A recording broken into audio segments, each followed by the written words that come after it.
We need a rapid and deep change in the way we do business, how we generate power, how we build cities, how we move, and how we feed the world.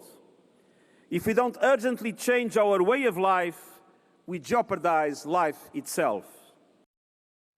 Deuxième partie, deuxième segment de notre édition spéciale Prospective 2020 de RDI Économie avec Vincent Delisle, Richard Ouellette et Annie Chaloux. Annie Chaloux, le message de M. Guterres est extrêmement clair et très, très puissant. Est-ce que 2020 sera l'année de ce virage qui est tant souhaité et tant appelé? Je pense que ça doit être l'année charnière parce qu'il reste très peu de temps si on veut répondre aux objectifs que l'accord de Paris s'était donné, c'est-à-dire d'atteindre nos objectifs d'environ 1,5 degré d'ici la fin du siècle. Et les émissions ne font qu'augmenter. Et ce qu'on voit là avec la COP25, c'est qu'il y a énormément de choses que les pays doivent entreprendre internationalement, que ce soit sur la transparence, que les pays doivent réduire aussi leurs émissions, rehausser leur ambition, et aussi qu'est-ce qu'on fait avec les pays les plus vulnérables. Donc, on doit faire plein de choses rapidement et ça doit bouger assez vite. Alors, la COP25, c'est la conférence des parties qui avait lieu avant les fêtes sur l'environnement qui rassemble bien sûr tous les pays. Le Canada, il y aura des décisions de cours aussi qu'on va surveiller en 2020 parce qu'il y a contestation de la tarification du carbone. Oui, tout à fait. Ça va être un moment charnière au Canada pour ces raisons-là. Au printemps, on devrait entendre notamment le cas de l'Ontario et de la Saskatchewan qui vont permettre de voir, une fois le jugement rendu, si le fédéral a compétence en matière de tarification carbone au pays. Et si la réponse est oui, et donc on entérine les jugements des tribunaux inférieurs, ça va être très important parce que ça va donner des outils supplémentaires au fédéral pour mettre un prix réel sur le carbone et éventuellement tendre à atteindre nos engagements prévus pour 2030. Est-ce que, Richard Ouellette, l'union des pays s'effrite un peu depuis l'accord de Paris? Oui. L'union s'effrite et la mondialisation est en train de s'égrener. Ce que j'entends par là, c'est que maintenant, les accords de libre-échange, on ne les fait plus autour de l'OMC à 164. On ne les fait plus en grand nombre. On les fait par groupe de 3, par groupe de 12. Et ça, c'est pas utile pour combattre des phénomènes comme le réchauffement climatique. Ce que la mondialisation doit nous ramener, et c'est une urgence, c'est la capacité de prendre des décisions collectivement, des décisions multilatérales qui affectent l'ensemble de la planète. Et de ce point de vue-là, la mondialisation économique est inquiétante parce qu'elle n'offre pas le bon forum pour ensuite s'attaquer aux enjeux qui sont une priorité. Moi, j'ai beau être un prof de droit international économique, je dis régulièrement à mes étudiants que la priorité en est une d'environnement. Et il faut que le contexte économique permette des prises de décisions environnementales qui tiennent compte de l'urgence. Les entreprises et les investisseurs au sens large sont-ils prêts à cela? Il faut qu'ils le soient, parce que le défi écologique, quand on le met sur la scène des marchés et de l'économie, c'est un défi majeur parce que ce soit des pays qui ne s'entendent plus ensemble ou des entreprises, il y en a qui perdent, il y en a qui gagnent. Alors, prenez juste le Canada, par exemple, avec beaucoup plus réfractaire dans l'Ouest, on le comprend, beaucoup plus d'énergie fossile. Alors, ce qui s'organise dans le monde des affaires, sur les marchés, c'est que d'une part, ça prend des règles, ça prend des chiffres, ça prend... les entreprises doivent être imputables. On doit parler de chiffres où on se comprend pour savoir, nous avons amélioré, nous avons détérioré notre performance environnementale. Et du côté des investisseurs, toute la popularité grandissante de l'investissement responsable. Nous gérons des fonds chez nous et nos investisseurs nous le demandent. Comment pouvons-nous s'assurer qu'on parle, qu'on vote avec notre argent? Mais le défi économique, il est important. Il y a des secteurs qui sont à risque. Il y a des secteurs qu'on doit les aider pour effectuer la transition, alors qu'il y en a d'autres qui vont en profiter. Mais si on vend le défi écologique comme une opportunité plutôt qu'une contrainte, je pense que ça va accélérer l'acceptation mondiale. On préfère être du côté de l'opportunité que du côté de la contrainte, clairement. Il faut être du côté de l'opportunité. Oui. OK. Vincent Delisle, je continue avec vous sur la récession. Je me suis retenu de dire le mot récession parce qu'on a tout le temps l'impression que c'est nous qui en parlons plutôt que la réalité. Mais l'été passé, les courbes de rendement nous disaient récession, récession, récession. On en est où, Vincent Delisle, en 2000? Bien, cette année, vous et moi, on a fait quelques émissions spéciales sur la récession à l'été dernier. Puis je le dis en souriant parce que c'est un des indicateurs que j'utilise, indicateur contrarien. Lorsqu'on en parle beaucoup, habituellement, c'est soit reflété dans le prix ou ça n'arrivera pas. En 2019, il y a eu un ralentissement économique majeur dans le secteur industriel. On ne l'a pas vu dans les dépenses de consommation. Dieu soit loué, parce que l'économie mondiale, c'est la consommation. Les banques centrales se sont ajustées très rapidement. Il y a eu des baisses de taux préventives, 3 baisses de taux aux États-Unis.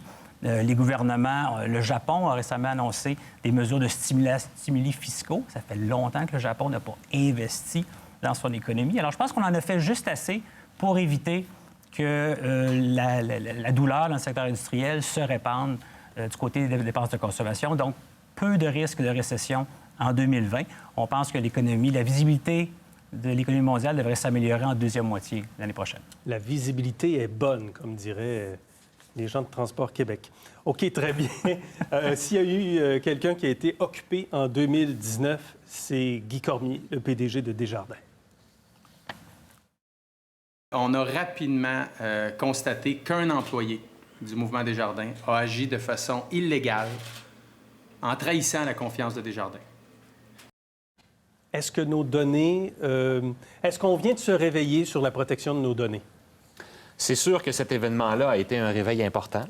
Il y a la question de la sécurité, mais il y a aussi la question de tout ce qui est légal, mais qui échappe à vous et moi. On ne sait pas jusqu'à quel point les données que nous mettons sur Internet nous échappent désormais puis peuvent faire l'objet de commerce.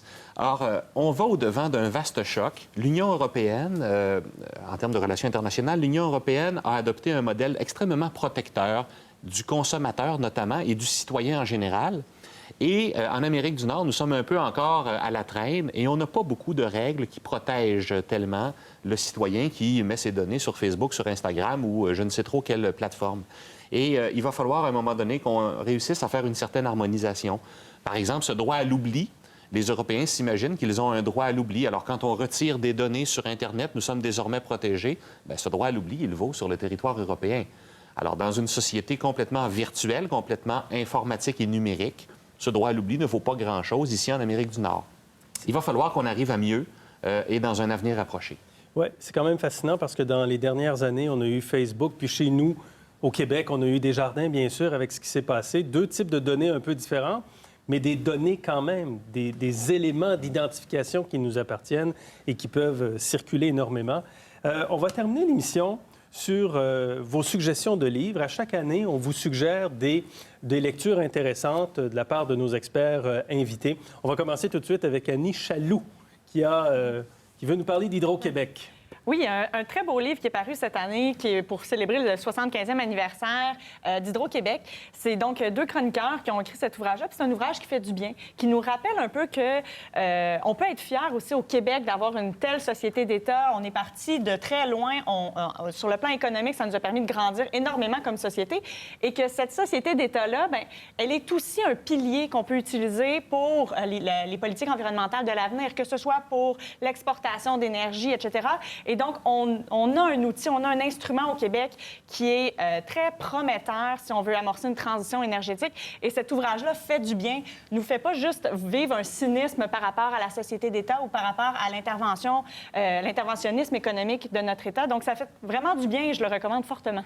C'est-à-dire que des fois, on oublie les tarifs, là, puis on peut penser à l'impact sur l'ensemble de la société socio-économique d'Hydro-Québec. Vous diriez j'aime Hydro, hein, vous? Tout à fait. Richard Ouellette, vous avez 2 suggestions. Oui, alors je ne sais pas si mes suggestions font du bien.